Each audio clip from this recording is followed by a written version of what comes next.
नमस्कार दोस्तों, स्वागत है आप सभी लोगों का सोनू स्टडी क्लास है यूट्यूब चैनल। दोस्तों आज मैं आप सभी लोगों को एनसीईआरटी बुक क्लास 11 रसायन विज्ञान चैप्टर 10 यस ब्लॉक तत्व पर प्रश्न उत्तर मैं आप लोगों को इस वीडियो में बताऊंगा। प्रश्न नंबर 1, क्षार धातुओं के सामान्य भौतिक तथा रासायनिक गुण क्या हैं? उत्तर, वर्ग 1 के तत्व क्षार धातुएं। क्षार धातुओं के भौतिक तथा रासायनिक गुणों में परमाणु क्रमांक के साथ एक नियमित प्रवृत्ति पाई जाती है। इन तत्वों के भौतिक तथा रासायनिक गुणों की व्याख्या निम्नलिखित है। भौतिक गुण, क्षार धातु परिवार के सदस्यों के महत्वपूर्ण भौतिक गुण निम्नलिखित सारणी में सूचीबद्ध हैं। सारणी 1, क्षार धातुओं के भौतिक गुण। गुण: lithium, sodium, potassium, rubidium, caesium, francium. परमाणु क्रमांक, परमाणु द्रव्यमान, इलेक्ट्रॉनिक विन्यास, आयन एंथैल्पी। परमाणु क्रमांक 3, 11, 19, 37, 55, 87। परमाणु द्रव्यमान 6.94, 22.99, 39.10, 85.47, 132.91, 223।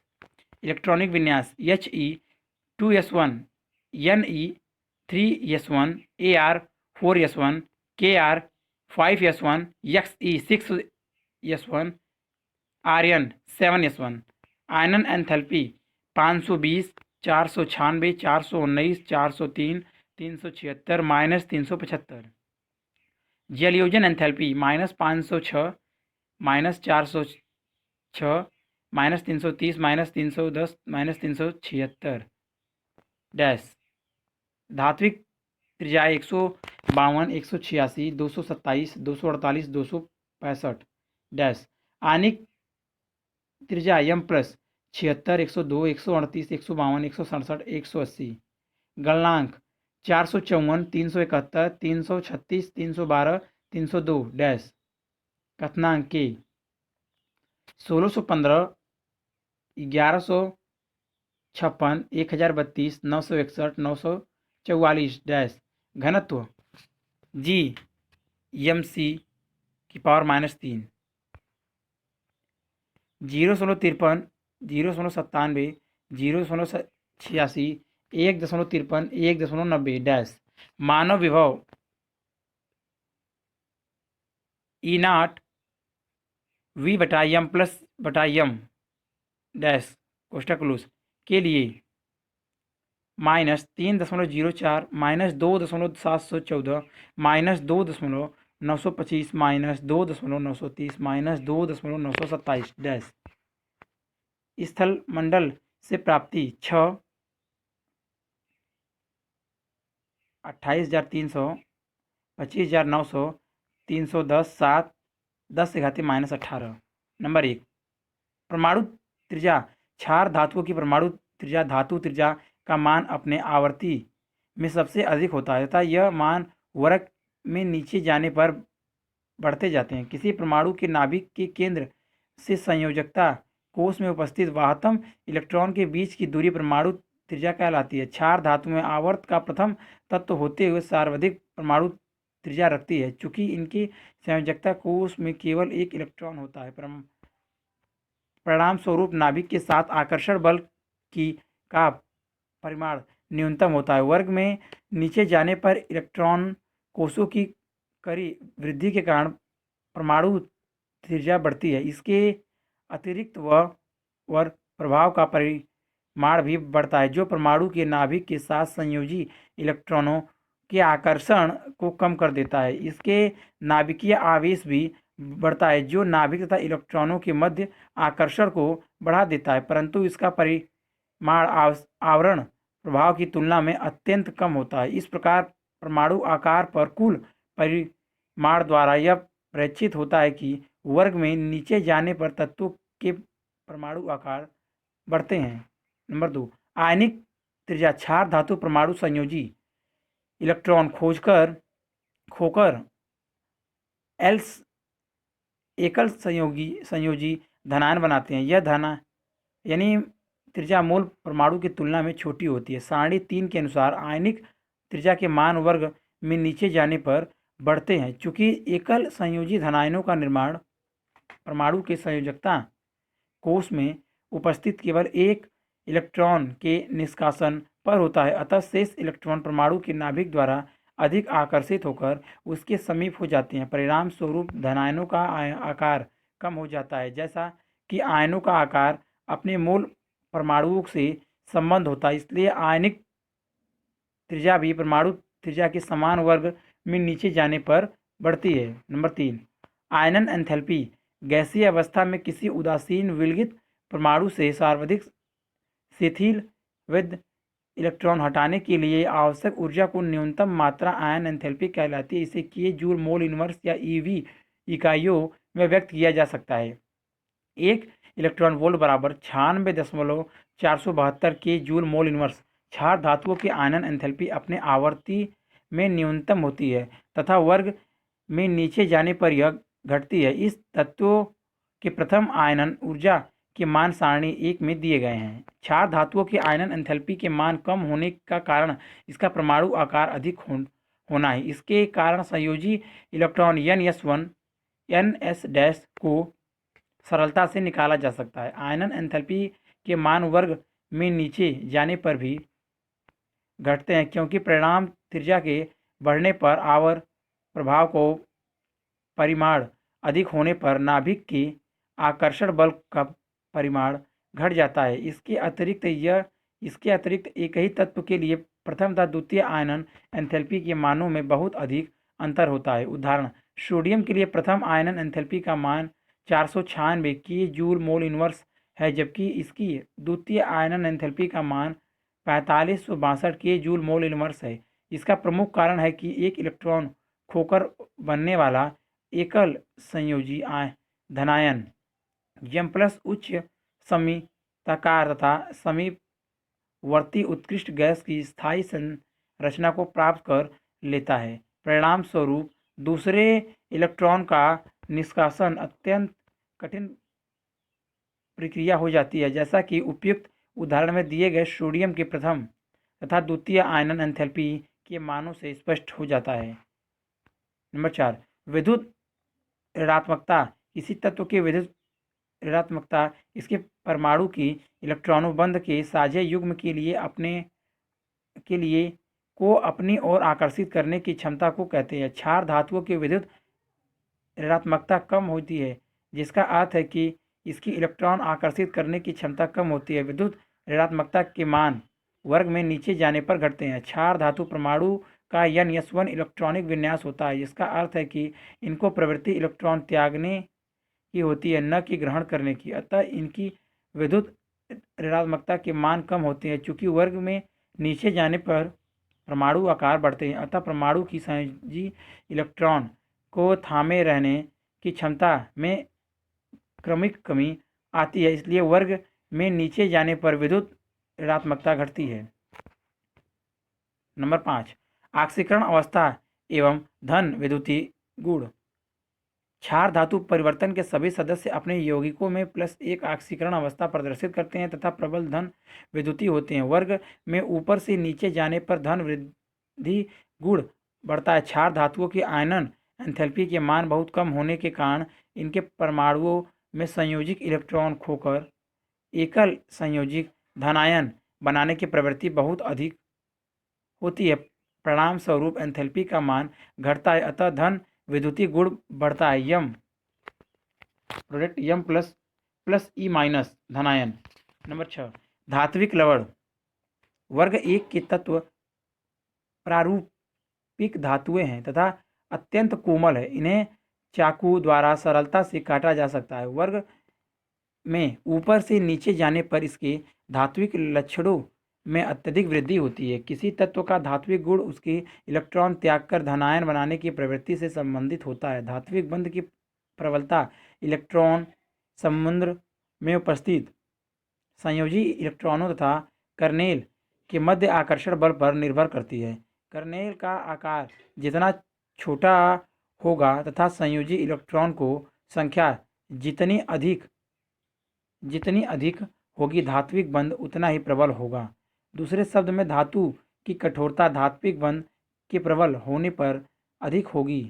क्षार धातुओं में कर्नेल बड़े आकार के होते हैं तथा इनमें केवल एक संयोजी इलेक्ट्रॉन होता है, अतः क्षार धातुओं में धात्विक बंध दुर्बल होते हैं तथा क्षार धातुएं कोमल होती हैं। लिथियम सबसे कठोर होता है चूंकि इसका कर्नेल सबसे छोटा आकार का होता है। नंबर 7, गलनांक तथा कथनांक। क्षार धातुओं के गलनांक तथा कथनांक अत्यंत कम होते हैं जो वर्ग में ऊपर से नीचे जाने पर घटते हैं। क्षार धातुओं के परमाणुओं को आकार अधिक होता है, अतः क्रिस्टल जालक में इसकी बंधन ऊर्जा बहुत कम होती है, परिणाम स्वरूप इसके गलनांक कम होते हैं। वर्ग में नीचे जाने पर परमाणु आकार में वृद्धि के साथ साथ गलनांक के मान घटते हैं। कथनांक कम होने का कारण भी यही होता है।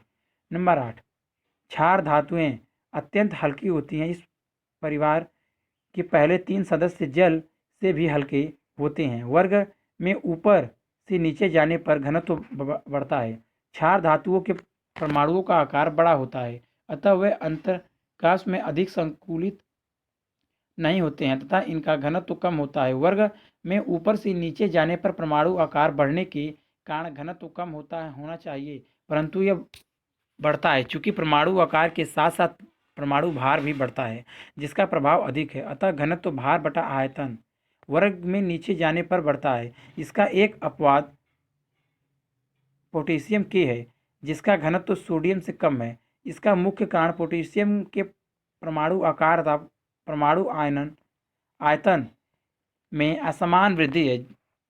नंबर 9, जलयोजन एंथैल्पी। जलयोजन एंथैल्पी AHD वह ऊर्जा है जो जलीय विलयन में आयनों के जलयोजित होने पर मुक्त होती है। क्षार धातु आयनों की जलयोजन एंथैल्पी निम्नलिखित क्रम में होती है: Li + Na + K greater than Rb greater than CS+।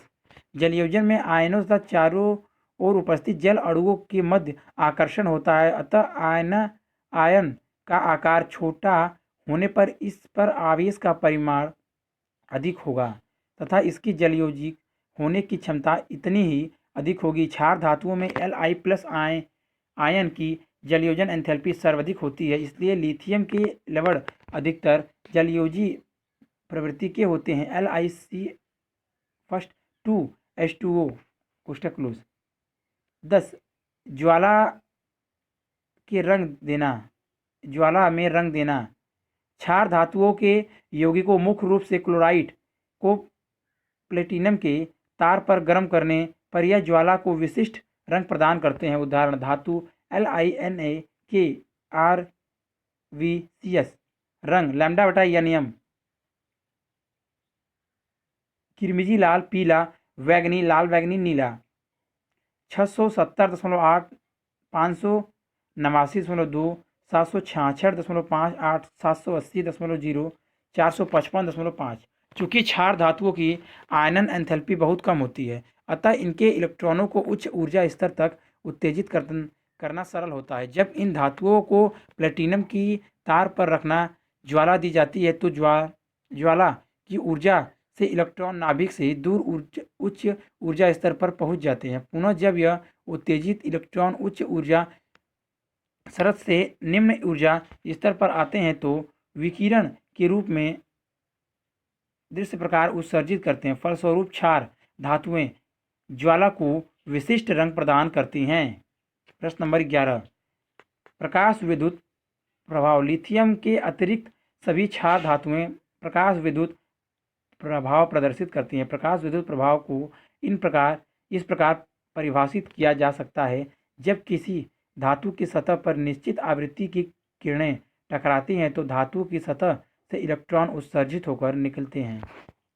इसे प्रकाश विद्युत प्रभाव कहते हैं। दूसरे शब्दों में धातु की सतह पर प्रोटॉन के प्रवाह से इलेक्ट्रॉनों का उत्सर्जन प्रकाश विद्युत प्रभाव कहलाता है। प्रकाश विद्युत प्रभाव का कारण क्षार धातुओं की न्यूनतम आयनन एंथैल्पी है। धातु की सतह पर गिरने वाले फोटॉनों के पास इतनी ऊर्जा होती है कि वह इलेक्ट्रॉनों की धातु की सतह से उत्सर्जित कर देता है। चूंकि लिथियम के छोटे आकार के कारण इसकी आयनन ऊर्जा अधिक होती है, अतः इस धातु पर गिरने वाला फोटॉन नाभिक और इलेक्ट्रॉनों के बीच आकर्षण बल को कम करने में सक्षम नहीं होता है। इस प्रकार प्रकाश के दृश्य क्षेत्र में यह धातु प्रकाश विद्युत प्रभाव प्रदर्शित नहीं करती है। रासायनिक गुण। क्षार धातु में बड़े आकार तथा क्रम आयनन एंथैल्पी के कारण अत्यधिक क्रियाशील होती है। इसकी क्रियाशीलता वर्ग में ऊपर से नीचे क्रमशः बढ़ती जाती है। इस वर्ग के सदस्यों के महत्वपूर्ण रासायनिक गुण निम्नलिखित है। नंबर 1, वायु के साथ अभिक्रियाशीलता। क्षार धातु में वायु की उपस्थिति में मलिन हो जाती है, क्योंकि वायु की उपस्थिति में इस पर ऑक्साइड तथा हाइड्रोक्साइड की परत बन जाती है। यह ऑक्सीजन में तीव्रता से जलकर ऑक्साइड बनाती है। लिथियम और सोडियम क्रमशः मोनोऑक्साइड तथा परऑक्साइड का निर्माण करती हैं, जबकि अन्य धातुओं द्वारा सुपर ऑक्साइड आयनन का निर्माण होता है। सुपर ऑक्साइड 0- बड़े धन आयनों जैसे K- Rb- तथा CS- की उपस्थिति में स्थायी होता है। 4LiO2 product 2Li2O oxide, 2Na+O2 product Na2O2 peroxide, M+O2 product MO2 super oxide, M = K RbCS। इन सभी ऑक्साइडों में क्षार की ऑक्सीकरण अवस्था +1 होती है। लिथियम अपवाद स्वरूप वायु में उपस्थित नाइट्रोजन से अभिक्रिया करके नाइट्राइड LiSN बना लेता है। इस प्रकार लिथियम भिन्न स्वभाव दर्शाता है। क्षार धातुओं को वायु एवं जल के प्रति उनकी अति सक्रियता के कारण साधारणतः रासायनिक रूप से अक्रिय विलयकों जैसे केरोसिन में रखा जाता है। नंबर 2, जल के साथ अभिक्रियाशीलता। क्षार धातुएं इसके ऑक्साइड, परऑक्साइड तथा सुपर ऑक्साइड भी जल के साथ अभिक्रिया करके हाइड्रोक्साइड जो घुलनशील होते हैं तथा क्षार कहलाते हैं बनाती है। 2Na+2H2O product 2Na+2OH- +H2, Li2O +H2O product 2LiOH, Na2O2 +2H2O product 2NaOH +H2O2, 2KO2 +2H2O product 2KOH +H2O2 +O2। यद्यपि लिथियम के मानक इलेक्ट्रॉन विभव E का मान अधिकतम ऋणात्मक होता है, परंतु जल के साथ इसकी अभिक्रियाशीलता सोडियम की तुलना में कम है, जबकि सोडियम की E का मान अन्य क्षार धातुओं की अपेक्षा न्यून ऋणात्मक होता है। लिथियम के इस व्यवहार का कारण इसके छोटे आकार का अत्यधिक जलयोजन ऊर्जा का होना है। अन्य क्षार धातुएं जल के साथ विस्फोटी अभिक्रिया करती है। चूंकि अभिक्रिया उच्च ऊष्मा क्षेपी होती है तथा विमुक्त होने वाली हाइड्रोजन आग फड़क लेती है, इसलिए क्षार धातुओं को जल के संपर्क में नहीं रखते। क्षार धातुएं प्रोटॉन दाता जैसे अल्कोहल, गैसीय अमोनिया, एल्काइल आदि से भी अभिक्रिया करती है। नंबर 3, डाइहाइड्रोजन से अभिक्रियाशीलता लगभग 673 के लिथियम के लिए 1073 के पर क्षार धातुएं डाइहाइड्रोजन से अभिक्रिया कर हाइड्राइड बनाती हैं। सभी क्षार धातुएं के डाइहाइड्राइड रंगहीन, क्रिस्टलीय एवं आयनिक होते हैं। इस डाइहाइड्राइडों के गलनांक उच्च होते हैं। 2M+H2 product delta 2M+H-, M = LiNa RbCS।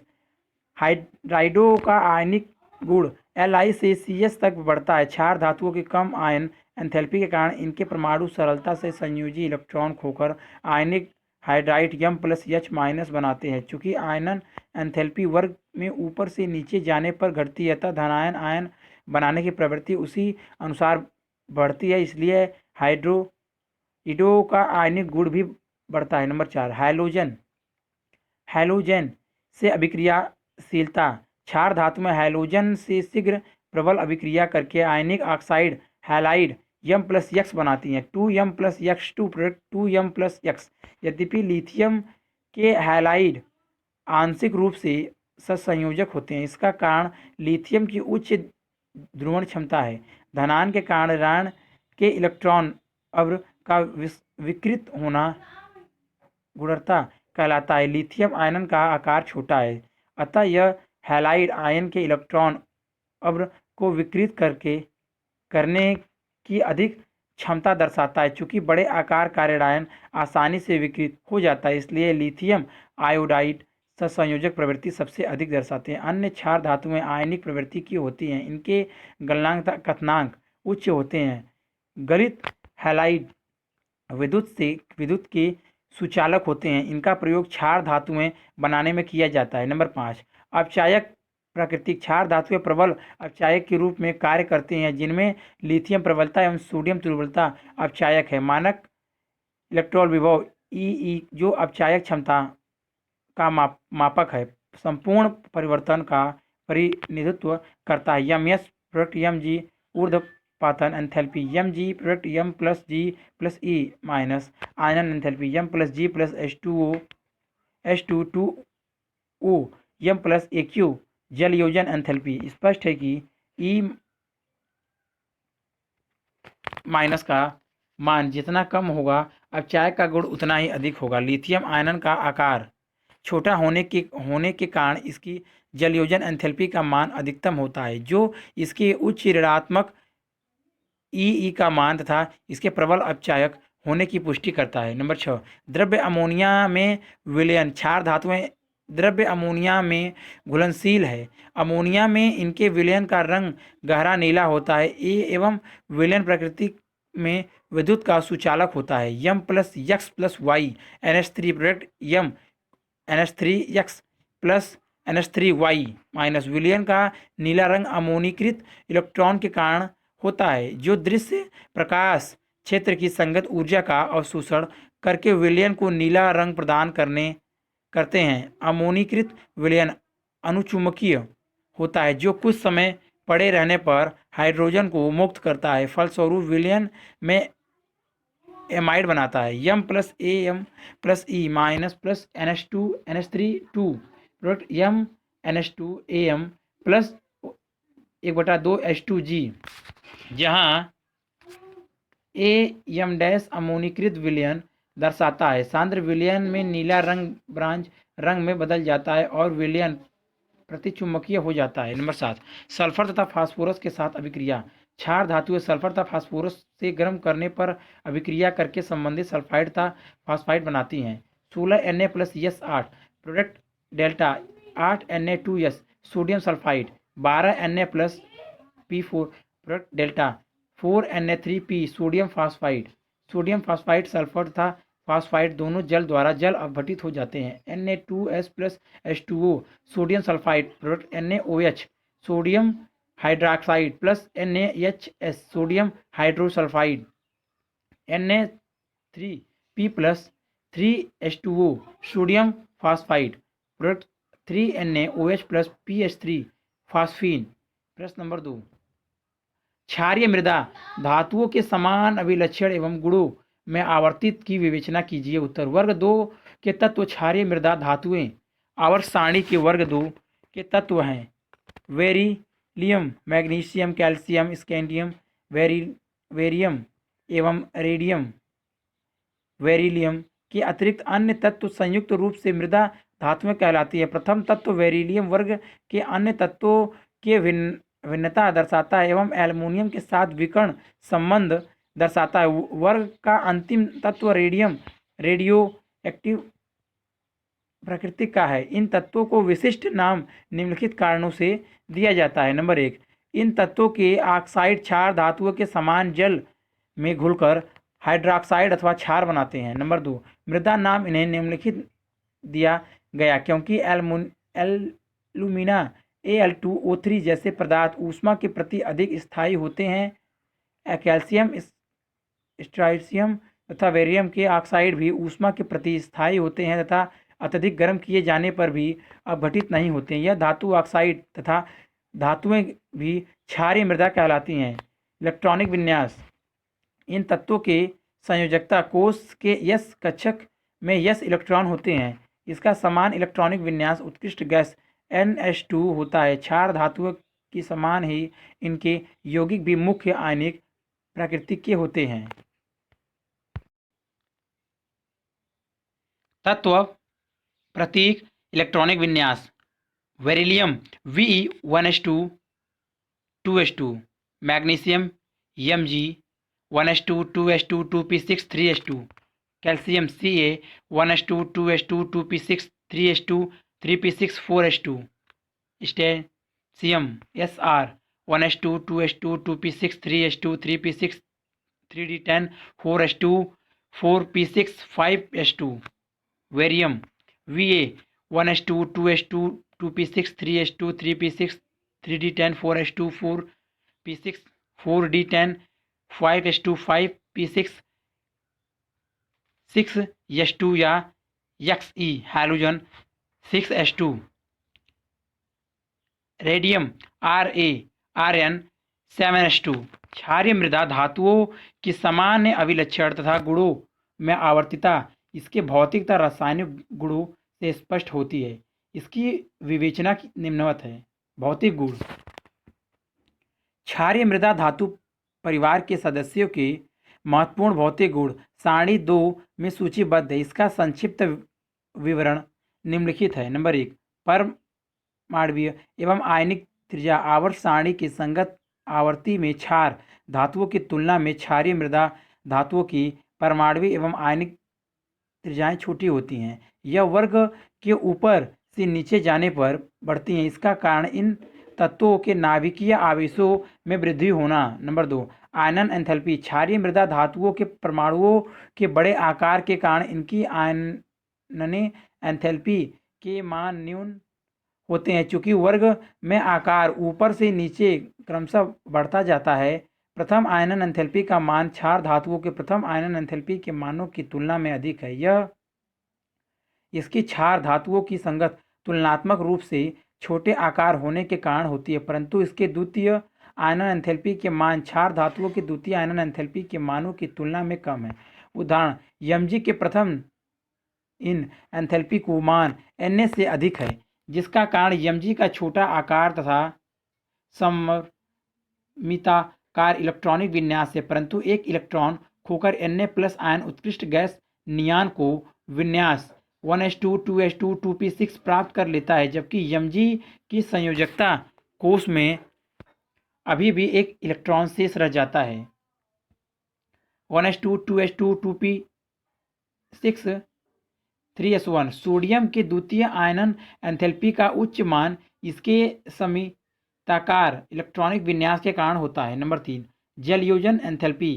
क्षार धातुओं के समान इनमें भी वर्ग में ऊपर से नीचे आयनिक आकार बढ़ने पर इसकी जलयोजन एंथैल्पी के मान कम होते जाते हैं। Ve2+ greater than Mg2+ greater than Ca2+ greater than Sr2+ greater than Ba2+। क्षारीय मृदा धातुओं की जलयोजन एंथैल्पी क्षार धातुओं की जलयोजन एंथैल्पी की तुलना में अधिक होती है। इसलिए मृदा धातुओं के यौगिक क्षार धातुओं के यौगिक की तुलना में अधिक जलयोजिक होते हैं, जैसे MgCl2 एवं CaCa2Cl2 जलयोजिक अथवा MgCl2 6H2O एवं CaCl2 6H2O में पाए जाते हैं, जबकि NaCl एवं KCl ऐसे हाइड्रेट नहीं बनाते हैं। नंबर 4, धात्विक गुण।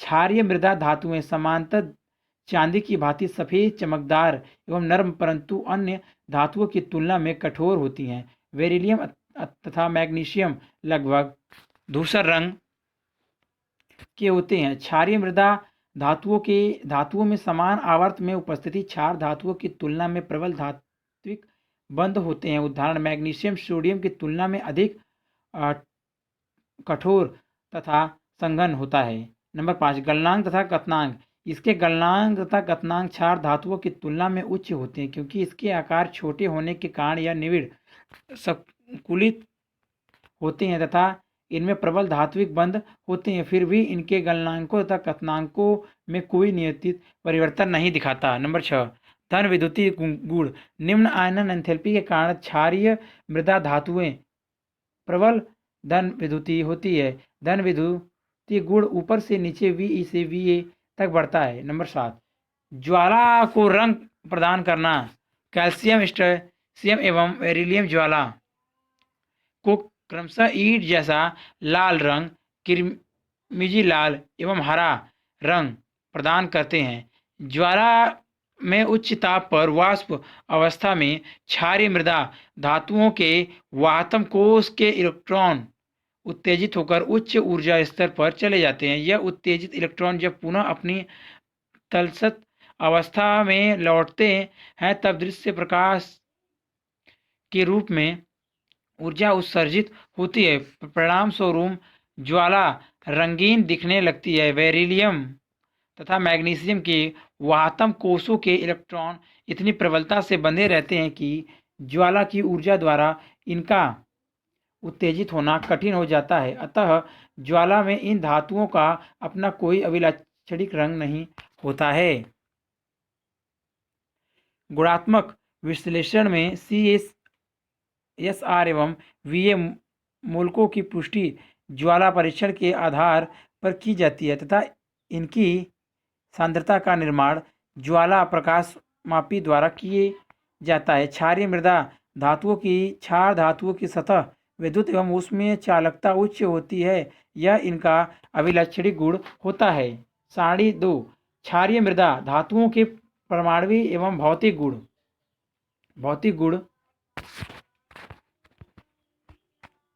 गुण beryllium magnesium calcium strontium beryllium radium.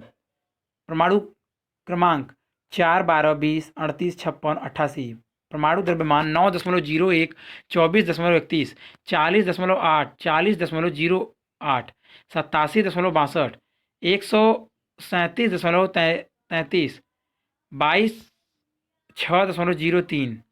Electronic विन्यास He2S2 Ne3S2 Ar4S2 Kr5S2 Xe6S2 Rn7S2। आयनन एंथैल्पी फर्स्ट के जूल मोल इनवर्स 899 737 590 549 503 509। आयनन एंथैल्पी सेकेंड 1757 1450 1145 1064 965 979। धात्विक जलयोजन एंथैल्पी के जूल मोल इनवर्स -2494 -1921 -1577 -1443 -1309 1305 डैश। धात्विक त्रिज्या PM 112 160 197 215 222 डैश। आनिक त्रिज्या M2 PM 31 72 100 118 135 148। गलनांक के 1560 924 1124 1062 1002 973।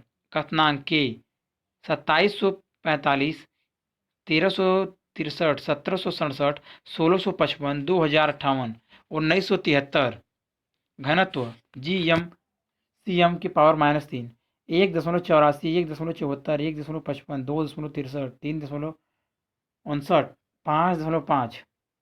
मानक विभव -1.97 -2.37 -2.84 -2.92 -2.92 -2.92 E0 V/M+/M पुस्तक क्लोज के लिए स्थल मंडल में प्राप्ति ppm 6 20,000 36,300 300 250 10 की पावर -6। नंबर 8 विद्युत ऋणात्मकता क्षारीय मृदा धातुओं की विद्युत ऋणात्मकता मान क्षार धातुओं के लगभग समान होते हैं। कुछ अधिक विद्युत ऋणात्मकता मान बेरिलियम से रेडियम तक घटते हैं तथा आयनिक यौगिक बनाने की प्रवृत्ति में वृद्धि व्यक्त करते हैं। बेरिलियम का उच्च विद्युत ऋणात्मकता मान 1.5 प्रदर्शित करता है कि यह धातु आयनिक यौगिक बनाती है। रासायनिक गुण क्षारीय मृदा धातुएं क्षार धातुओं से कम क्रियाशील होती हैं।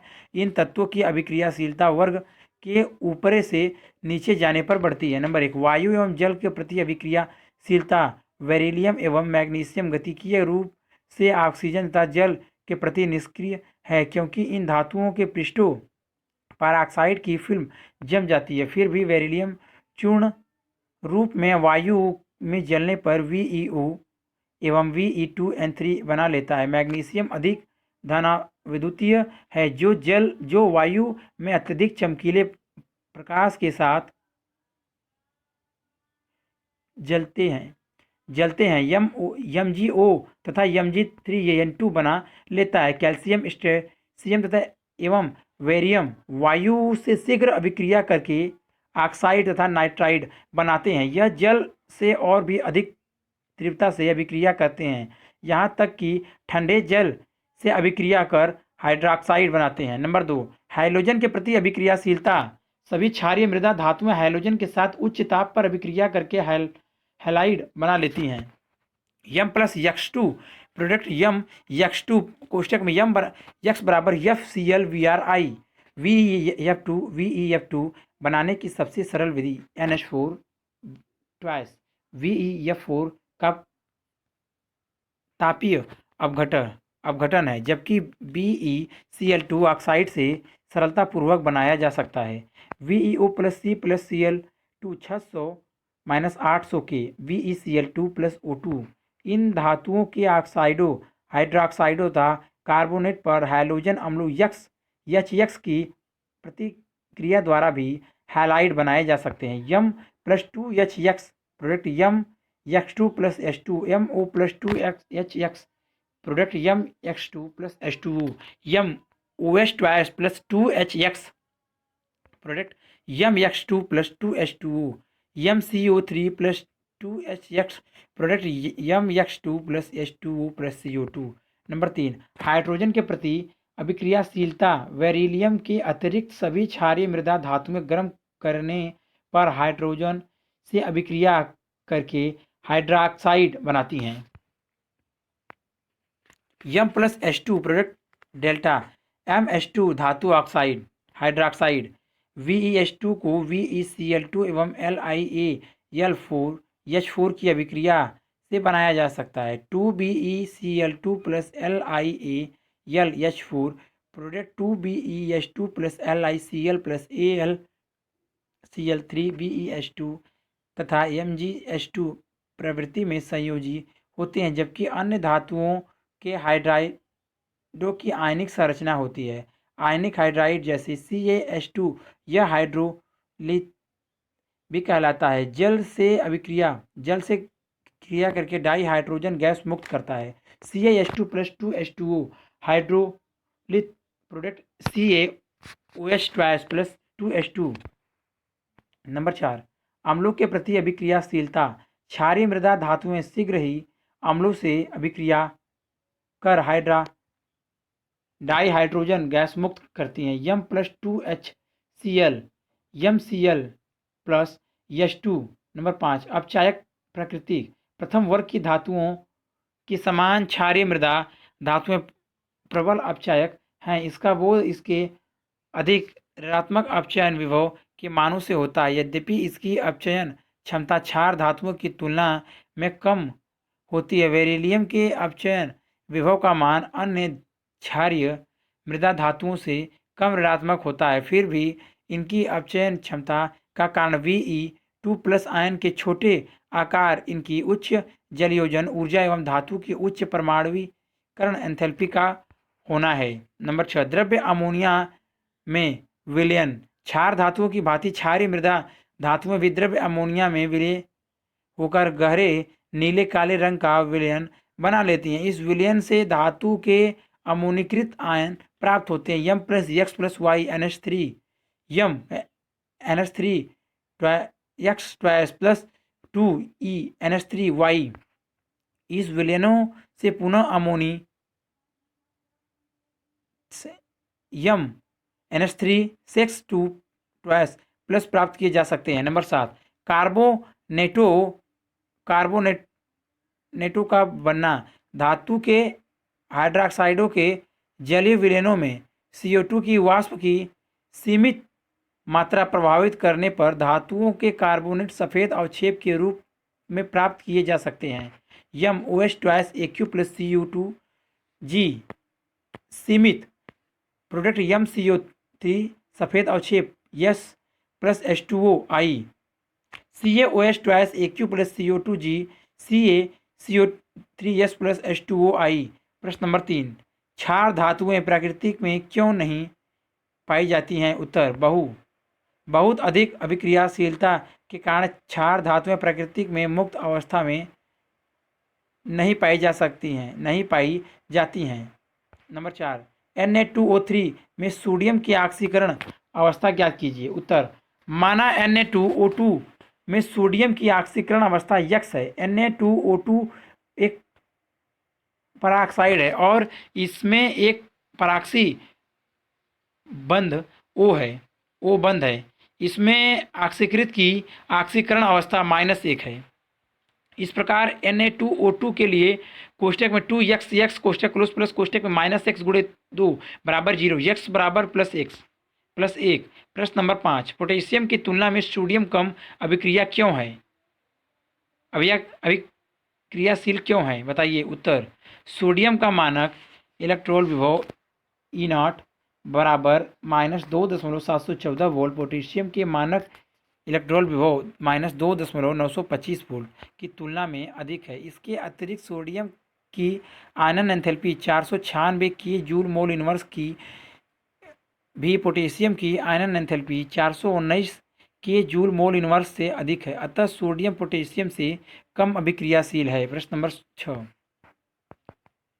निम्नलिखित के संदर्भ में क्षार धातुओं एवं क्षारीय मृदा धातुओं की तुलना कीजिए। क, आयनन एंथैल्पी। ख, ऑक्साइडों की क्षारकता। ग, हाइड्रॉक्साइडों की विलयता। उत्तर नंबर 1, क्षारीय मृदा धातुओं की आयनन एंथैल्पी क्षार धातुओं की तुलना में अधिक होती है क्योंकि क्षारीय मृदा धातुओं में नाभिकीय आवेश अधिक होता है। नंबर 2, क्षार धातु ऑक्साइड क्षारीय मृदा धातु ऑक्साइडों की तुलना में अधिक क्षारीय होते हैं जबकि क्षार धातु क्षारीय मृदा धातुओं की तुलना में अधिक विद्युत धनात्मक होती है। नंबर 3, क्षार धातु हाइड्रॉक्साइड क्षारीय मृदा धातु हाइड्रॉक्साइडों की तुलना में जल में अधिक घुलनशील होते हैं क्योंकि क्षारीय मृदा धातुओं की जालक एंथैल्पी क्षार धातुओं की तुलना में अधिक होती है। प्रश्न नंबर 7, लिथियम किस प्रकार मैग्नीशियम से रासायनिक गुण में समानताएं दर्शाता है? नंबर 3, उत्तर, लिथियम एवं मैग्नीशियम के रासायनिक गुणों में समानताएं।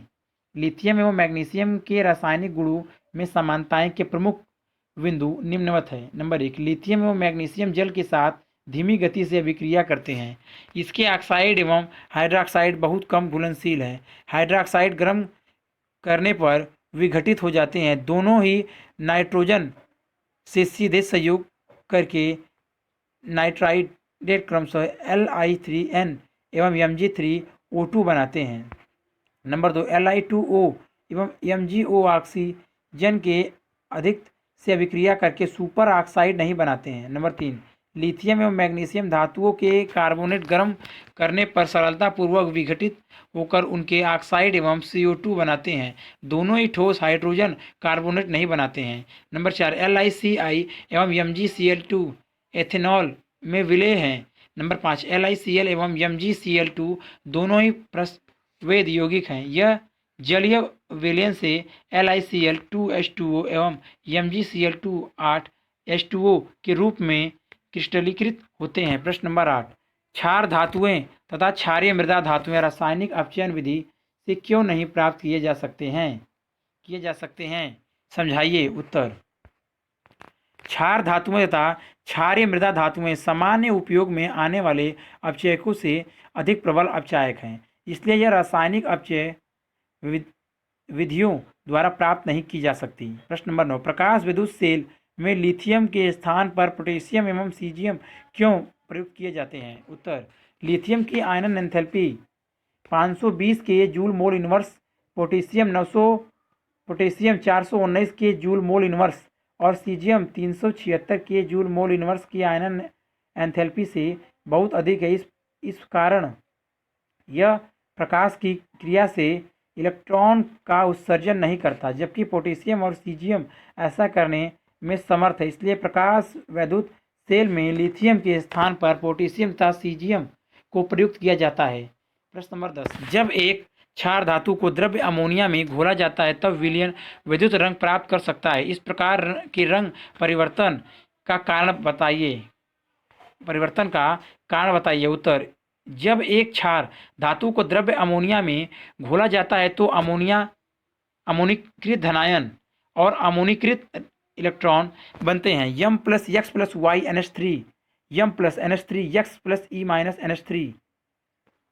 अमोनीकृत इलेक्ट्रॉन दृश्य प्रकाश से ऊर्जा अवशोषित कर उत्तेजित हो जाते हैं और विलयन में गहरी नीला रंग उत्पन्न करते हैं। सांद्र विलयन में नीला रंग कांस्य रंग में बदल जाता है। प्रश्न नंबर 11, ज्वाला को बेरिलियम में मैग्नीशियम कोई रंग नहीं प्रदान करते हैं जबकि अन्य क्षारीय मृदा धातुएं ऐसा करती हैं और क्यों?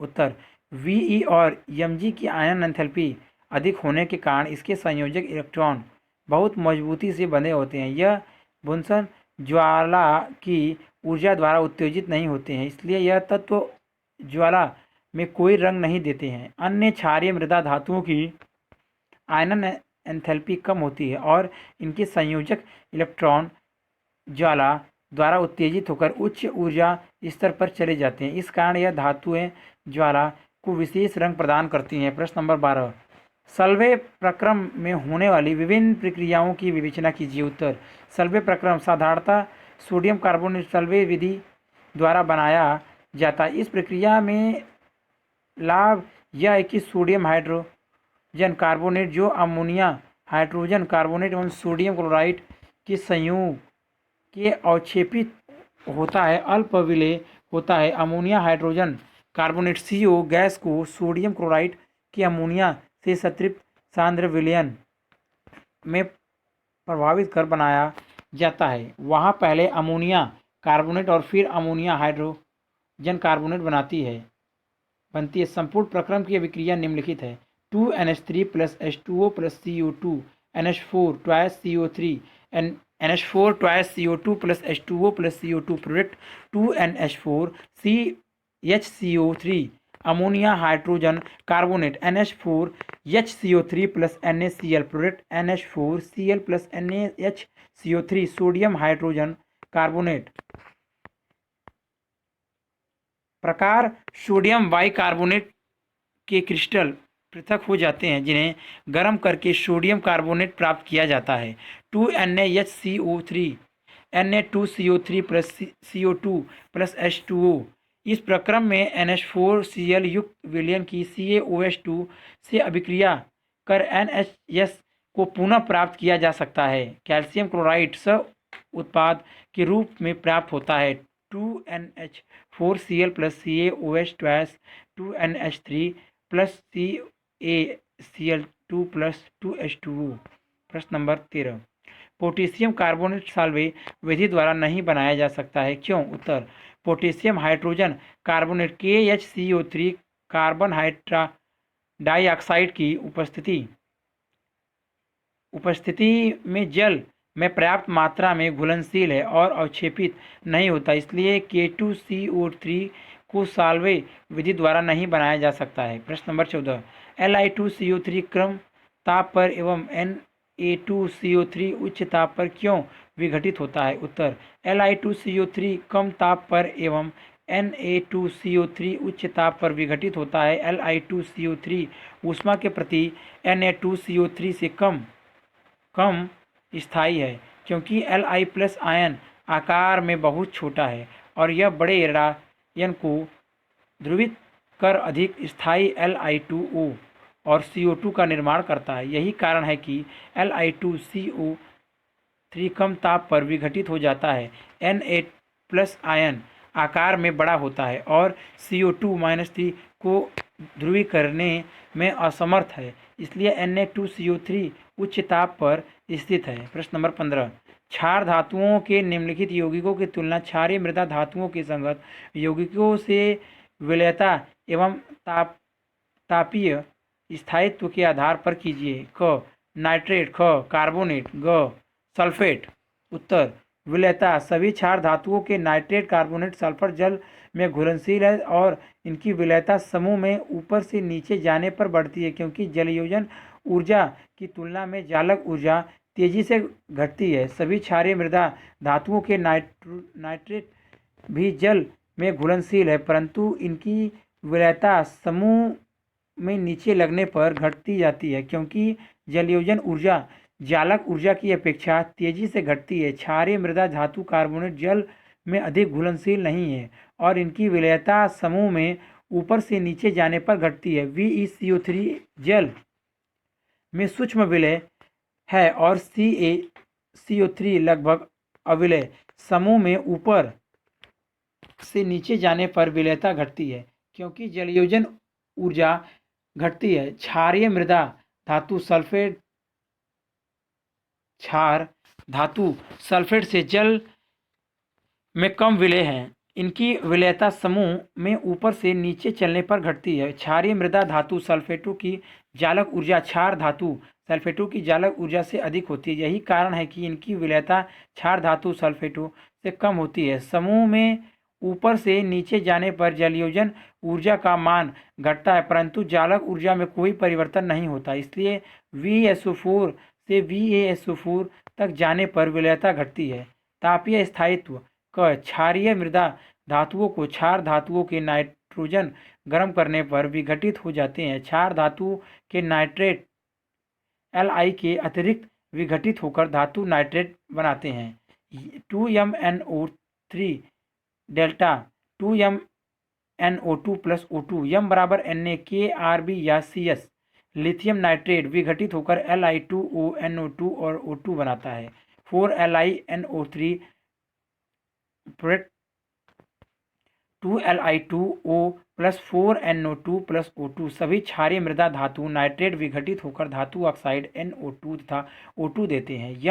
2MnO3 twice product delta 2MO plus 4NO2 plus O2 M बराबर VeMgCaSR या Va। क्षार धातु के कार्बोनेट Li के अतिरिक्त उच्च ताप पर भी विघटित नहीं होते हैं। लिथियम कार्बोनेट विघटित होकर लिथियम ऑक्साइड और कार्बन डाइऑक्साइड देता है। Li2CO3 product delta Li2O plus CO2 क्षारीय मृदा धातुओं के कार्बोनेट गर्म करने पर विघटित होकर धातु ऑक्साइड और CO2 बनाते हैं। MCO3 product delta M2O plus CO2 M बराबर VeMgCaSR या Va। क्षारीय मृदा धातु कार्बोनेट के विघटन का ताप समूह में ऊपर से नीचे चलने पर बढ़ता है। इस कारण इसके स्थायित्व में वृद्धि होती है, जो समूह में ऊपर से नीचे जाने पर विद्युत ऋणात्मक गुणों में वृद्धि के कारण है। क्षार धातुओं के सल्फेट Li के अतिरिक्त बहुत अधिक स्थायी होते हैं और आसानी से विघटित नहीं होते। लिथियम सल्फेट निम्न प्रकार विघटित होता है। Li2SO4 product delta Li2O plus SO3 क्षारीय मृदा धातुओं के सल्फेटों में भी उसमें स्थायित्व होता है और गर्म करने पर आसानी से विघटित नहीं होते हैं। यह इसकी उच्च जालक ऊर्जा के कारण होता है, फिर भी यह अति उच्च ताप पर विघटित हो सकते हैं। प्रश्न नंबर 16 सोडियम क्लोराइड से प्रारंभ करके निम्नलिखित को आप किस प्रकार बनाएंगे? सोडियम धातु। Number 2 sodium hydroxide. Number 3 sodium peroxide. Number 4 sodium carbonate. उत्तर नंबर 1 सोडियम धातु NaCl 40% और CaCl2 60% के मिश्रण का विद्युत अपघटन करने पर प्राप्त होती है। इनमें लोहा आयरन कैथोड और ग्रेफाइट एनोड का प्रयोग किया जाता है। CaCl2 का उपयोग NaCl का गलनांक कम करने के लिए किया जाता है। विद्युत अपघटन करने पर Na कैथोड पर प्राप्त होता है।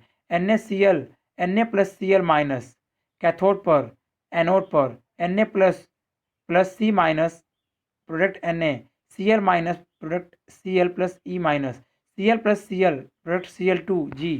नंबर 2 सोडियम क्लोराइड के जलीय विलयन का नेल्सन सेल अथवा कास्टनर कैलनर सेल में विद्युत अपघटन करने पर सोडियम हाइड्रोक्साइड बनता है। इसमें पारा कैथोड तथा कार्बन एनोड का प्रयोग किया जाता है। नेल्सन सेल में NaCl Na plus Cl minus H2O H plus plus OH minus Na plus plus OH minus NaOH Castner Kellner cell में NaCl Na plus Cl minus NaH2O H plus plus OH minus Na plus plus E minus Na plus Hg Na बटा Hg NaOH product Na plus O plus OH minus H2O H plus plus OH minus OH plus E minus Na बटा Hg बटा NaOH plus E minus. Number 3, sodium को CO2 मुक्त वायु की अधिकता में गर्म करने पर सोडियम परऑक्साइड बनता है 2Na plus O2 Na2O2। Number 4, CO2 ammonia युक्त नमक के घोल में प्रभावित करने पर सोडियम बाइकार्बोनेट NaSCO3 का अवक्षेप प्राप्त होता है जो गर्म करने पर सोडियम कार्बोनेट Na2CO3 देता है। NaCl plus NH3 plus CO2 plus H2O NaHCO3 plus NH4Cl 2NaHCO3 Na2CO4 plus CO2 plus H2O। प्रश्न नंबर 17, क्या होता है जब नंबर 1, मैग्नीशियम को हवा में जलाया जाता है। नंबर 2, बिना बुझे चूने को सिलिका के साथ गर्म किया जाता है। नंबर 3, क्लोरीन बुझे चूने से अभिक्रिया करती है। नंबर 4, कैल्शियम नाइट्रेट को गर्म किया जाता है। उत्तर number 1, 2Mg plus O2 delta MgOS magnesium oxide. Number 2, CaO plus SiO2 product delta CaSiO3 calcium silicate. Third, 2CaOH twice plus 2Cl2 product twice delta CaCl2 plus CaOCl twice plus 2H2O bleaching powder. Fourth, 2CaNO3 twice delta 2CaOS plus 4NO2G plus O2G। प्रश्न number 18, निम्नलिखित में से प्रत्येक के दो उपयोग लिखिए। Number 1, caustic soda.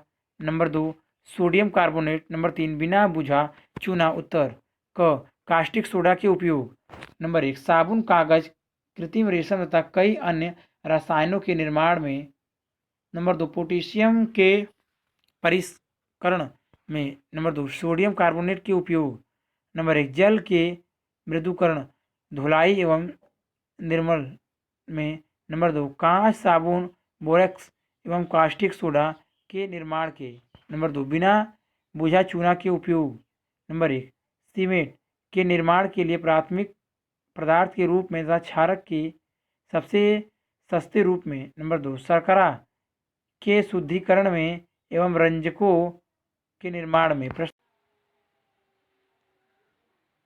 प्रश्न नंबर 19, निम्नलिखित की संरचना बताइए। नंबर 1, VeCl2 वाष्प। सेकेंड, VeCl2 ठोस। उत्तर VeCl2 की संरचना। नंबर 1, वाष्प अवस्था में यह यौगिक द्विलक के रूप में पाया जाता है। V परमाणु sp संकरित होता है जो लगभग 1000 के ताप पर अपघटित होकर एक एकलक देता है जिसमें V परमाणु sp संकरण अवस्था में होता है। Cl single bond Ve single bond Cl single bond Ve single bond Cl single bond Cl। द्विलक Cl single bond Be single bond Cl एकलक। नंबर 2, ठोस अवस्था में बेरिलियम क्लोराइड की श्रृंखला संरचना बहुलक होती है जिसमें समीपवर्ती अणुओं पर उपस्थित क्लोरीन परमाणुओं से इलेक्ट्रॉन न्यून B परमाणु को दान करके उपसहयोगी बंध निम्नवत है। Be single bond Cl Be single bond Cl single bond Cl single bond Be single bond Cl single bond Cl single bond Be single bond Cl। बहुलक उपयुक्त श्रृंखला संरचना में Be परमाणु sp3 सक्रिय होता है, परंतु Cl बंध कोण सामान्य चतुर्फलकीय बंध कोण 109.5 डिग्री से अत्यधिक कम 98 डिग्री होता है। प्रश्न नंबर 20, सोडियम एवं पोटेशियम के हाइड्रोक्साइड एवं कार्बोनेट जल में विलय है, जबकि मैग्नीशियम एवं कैल्शियम के संगत लवण जल में अल्प विलय है। समझाइए। उत्तर, सोडियम एवं पोटेशियम आयनों का आकार मैग्नीशियम एवं कैल्शियम आयनों की अपेक्षा बड़ा होता है। बड़े आकार के कारण सोडियम तथा पोटेशियम के हाइड्रोक्साइडों एवं कार्बोनेट की जालक ऊर्जाओं का मान मैग्नीशियम एवं कैल्शियम के हाइड्रोक्साइडों एवं कार्बोनेट की जालक ऊर्जाओं के मान से बहुत कम है। यही कारण है कि सोडियम तथा पोटेशियम के हाइड्रोक्साइड एवं कार्बोनेट जल में आसानी से विलय हो जाते हैं, जबकि मैग्नीशियम एवं कैल्शियम के हाइड्रोक्साइड एवं कार्बोनेट जल में अल्प विलय है। प्रश्न नंबर 21, निम्नलिखित की महत्ता बताइए। नंबर 1, चूना पत्थर। Number 2, cement. Number 3, plaster of Paris. Uttar, number 1, चूना पत्थर की महत्ता। नंबर 1,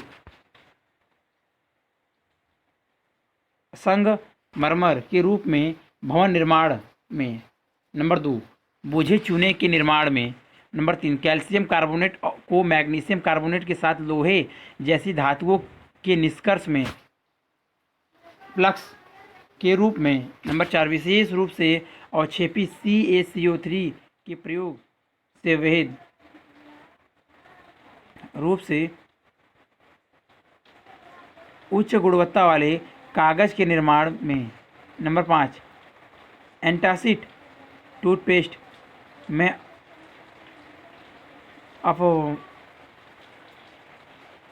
अपदर्शक के रूप में, च्युइंगम के संघटक एवं सौंदर्य प्रसाधनों में पूरक के रूप में।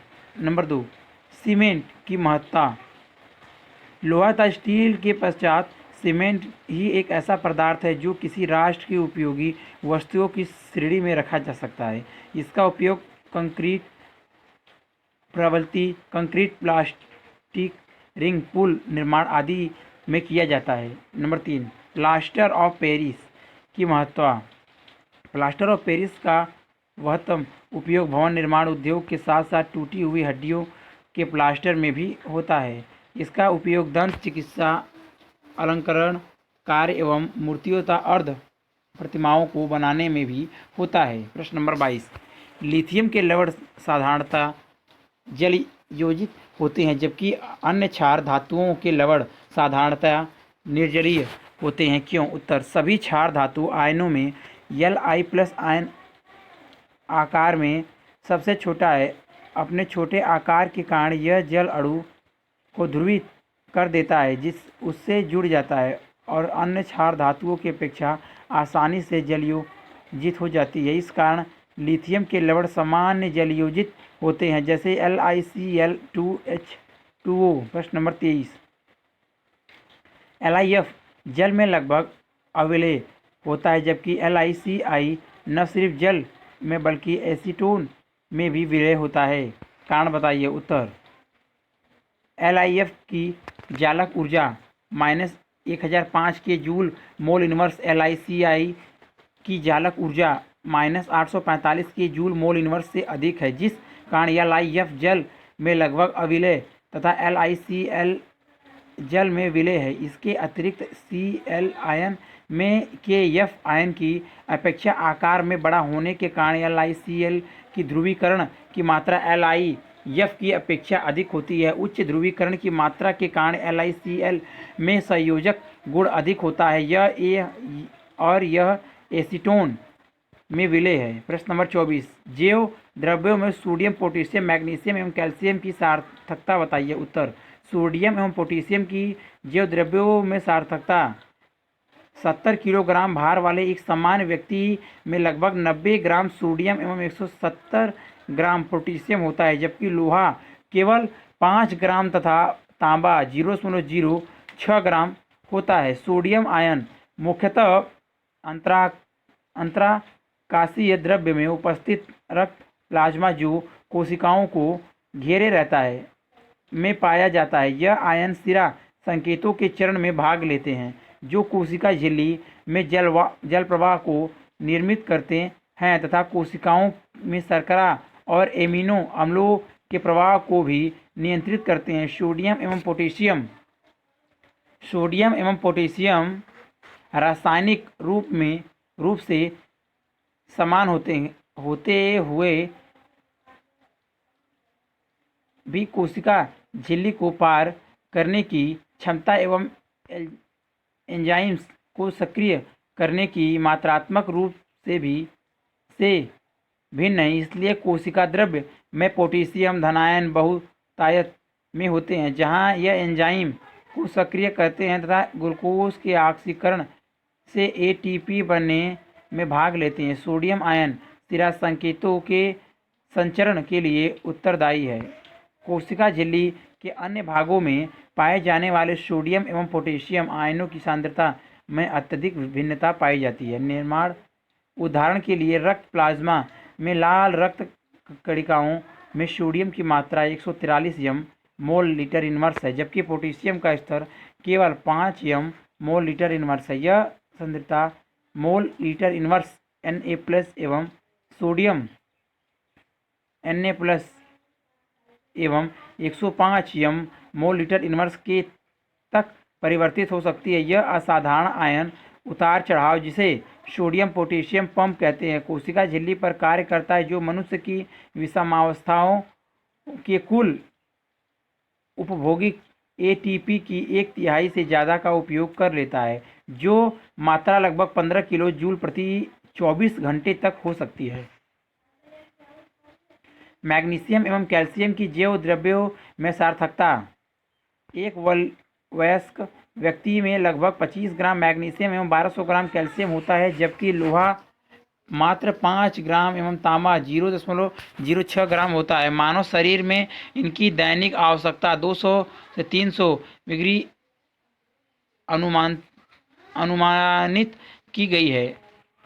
समस्त एंजाइम को फॉस्फेट के संचरण में एटीपी का उपयोग करते हैं। मैग्नीशियम का उपयोग सहसंगठन के रूप में करते हैं और पौधे में प्रकाश अवशोषण के लिए मुख्य रंजक क्लोरोफिल में भी मैग्नीशियम होता है। शरीर से कैल्शियम का 99% दांतों तथा हड्डियों में होता है। यह अंतरांत्रिकीय पेशीय कार्य प्रणाली अंतरांत्रिकीय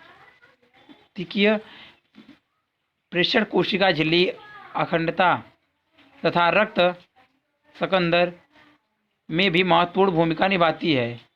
प्लाज्मा में कैल्शियम की सांद्रता लगभग 100 मोल लीटर इनवर्स होती है जो हार्मोन्स कैल्सीटोनिन एवं पैराथायराइड इसे बनाए रखते हैं। चूंकि हड्डी अक्रिय अथवा अपरिवर्तनशील पदार्थ नहीं है यह किसी मनुष्य में लगभग 400 मिलीग्राम प्रतिदिन के अनुसार विलय और निष्पेक्षित होती है। इसका सारा कैल्शियम प्लाज्मा में से ही गुजरता है। प्रश्न नंबर 25 क्या होता है जब सोडियम धातु को जल में डाला जाता है? नंबर 2 सोडियम धातु को हवा की अधिकता में गर्म किया जाता है। नंबर 3 सोडियम परऑक्साइड को जल में घोला जाता है। उत्तर number 1 2Na+ 2H2O I 2NOOH AQ H2G। H2 gas मुक्त होती है जो अभिक्रिया में उत्पन्न ऊर्जा के कारण आग पकड़ लेती है। 2Na+O2 product Na2O2। Number 3 Na2O2 2H2O I product 2NaOH AQ H2O2 AQ। प्रश्न नंबर 26 निम्नलिखित में से प्रत्येक प्रेषण पर टिप्पणी लिखिए। क जलीय विलयनों में क्षार धातु आयनों की गतिशीलता Li+ Na+ K+ Rb+ Cs क्रम में होती है। ख लिथियम ऐसी एकमात्र क्षार धातु है जो नाइट्राइड बनाती है। ग M2 Ag 2E M S हेतु ES जहाँ यम बराबर Ca या SR या Va लगभग स्थिरांक है। उत्तर क क्षार धातु आयन का आकार जितना छोटा होगा उसकी जलयोजन की मात्रा उतनी अधिक होगी और उसकी गतिशीलता भी उतनी ही कम होगी। क्षार धातु आयनों के आकार का क्रम निम्न है: LIN less than Na less than K less than Rb less than Cs। इसलिए क्षार धातु आयनों की गतिशील का क्रम Li plus less than Na plus K plus less than Rb plus less than Cs plus. Lithium और मैग्नीशियम विकर्ण संबंध रखते हैं। यह दोनों लगभग समान विद्युत ऋणात्मक है, इसलिए Mg की तरह लिथियम भी नाइट्रोजन से अभिक्रिया करके नाइट्राइड बनता है, जबकि दूसरे फर्स्ट क्षार धातु ऐसा करने में असमर्थ है। 6Lis plus N2G product delta 2Li3NS। किसी भी निकाय के लिए डेल्टा ई मान निम्नलिखित 3 कारकों पर निर्भर करता है: नंबर 1 वाष्प की ऊर्जा, नंबर 2 आयन की ऊष्मा, नंबर 3 जलीकरण की ऊष्मा। उपयुक्त तीनों कारकों का सम्मिलित प्रभाव CaSR और Va पर समान है, इसलिए इन तीनों के लिए E0 का मान लगभग समान होता है। प्रश्न नंबर 27, समझाइए कि क्यों Na2CO3 का विलयन क्षारीय होता है। क्षार धातुएं उनके संगलित क्लोराइडों के विद्युत अपघटन से प्राप्त की जाती है। पोटेशियम की तुलना में सोडियम अधिक उपयोगी है। उत्तर Na2CO3 एक दुर्बल अम्ल H2CO3 और एक प्रबल क्षार NaOH से बना लवण है। जब यह जल में घोला जाता है तो निम्न प्रकार से जल अपघटित हो जाता है: NaCO3 product 2Na plus CO2 3 CO2 minus 3 plus 2H2O product H2CO3 plus 2OH minus.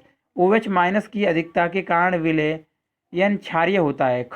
क्षार धातु आयनों के मानक अपचयन विभव का मान हाइड्रोजन के मानक अपचयन विभव के मान से बहुत कम होता है, इसलिए क्षार धातु क्लोराइड के जलीय विलयन का विद्युत अपघटन करने पर क्षार धातु के स्थान पर हाइड्रोजन कैथोड पर मुक्त होती है। क्षार धातुओं का निर्माण उसके संगलित क्लोराइडों के विद्युत अपघटन से किया जाता है।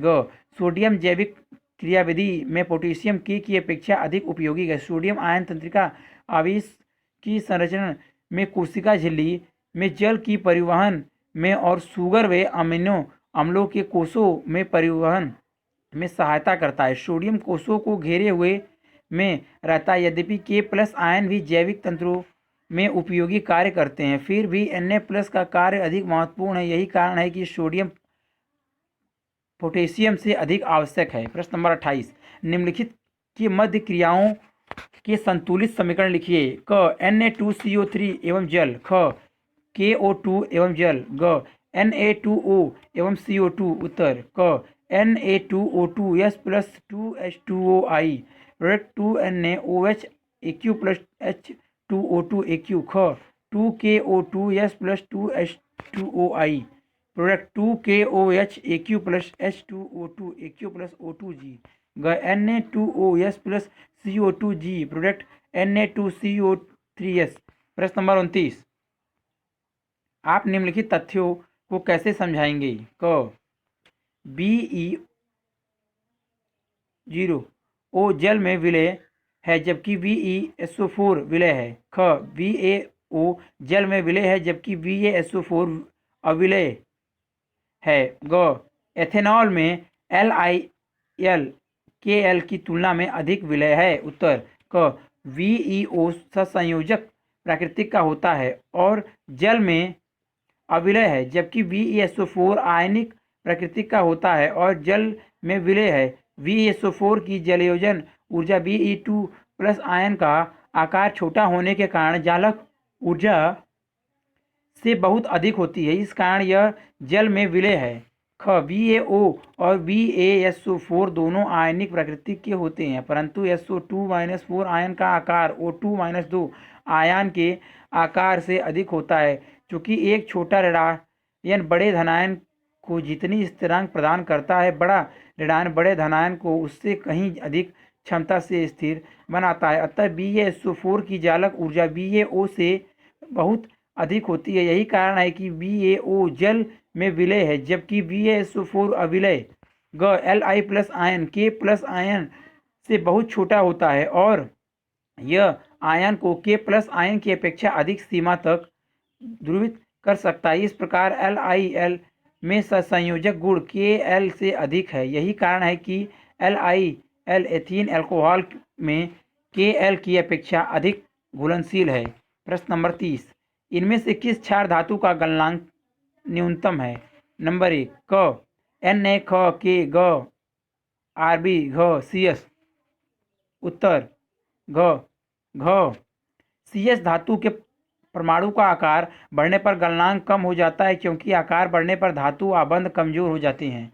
प्रश्न नंबर 31, निम्नलिखित में से कौन सी क्षार धातु जलयोजिक लवण देती है? क Li ख Na G K घ CS। उत्तर क Li उपयुक्त सभी क्षार धातुओं में Li प्लस का आकार सबसे छोटा है। इस कारण Li प्लस आयन H2O अणु को अधिक ध्रुवित कर देता है, उससे जुड़ जाता है और जलयोजित हो जाता है। प्रश्न नंबर 32, निम्नलिखित में से कौन सी क्षारीय मृदा धातु कार्बोनेट ताप के प्रति सबसे अधिक स्थायी है?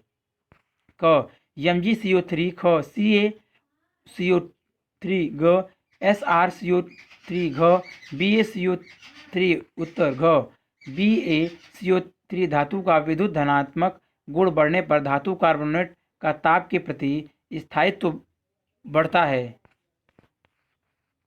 अगर वीडियो अच्छी लगी तो वीडियो को लाइक करें, शेयर करें, कमेंट करें और नेक्स्ट वीडियो के लिए चैनल को सब्सक्राइब जरूर करें। Thank you for watching.